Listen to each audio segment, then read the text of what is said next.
L'histoire a des soubresauts. C'est jamais une autoroute en ligne droite, là.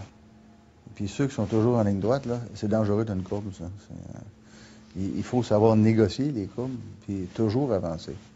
Alors, c'est une lutte qui est longue dans la vie d'un individu, mais dans l'histoire d'un peuple. Ça a commencé il y a 40 ans, véritablement, là. Il y a toujours eu des réactions.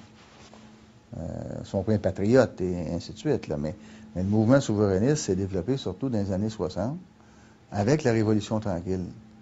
Alors, et ça, c'est significatif parce que les gens disent qu'il faut que ça aille mal pour que ça avance. La Révolution tranquille, ça allait plutôt bien. Le Québec s'est développé, a découvert le monde.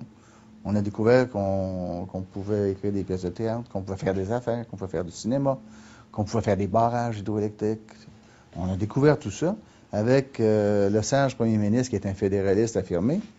Et pourtant, c'est là que le mouvement souverainiste se développe. Pas sous Duplessis, enfermé plutôt dans une coquille, mais bien plutôt quand on découvre ce dont on est capable. Et plus on voit qu'on est capable, plus on a le goût d'avancer. Maintenant, on le fait de façon démocratique, hein? Et ça, c'est tout à l'honneur et du Québec et du Canada que ça se passe dans ce climat-là.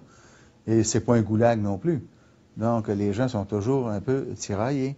Mais il faut agir, parce que ce que Mitterrand disait, si on veut participer pleinement, il y a avant tout une question incontournable, une condition plutôt incontournable, fondamentale, essentielle, c'est d'exister. Ben, c'est ça qu'on veut.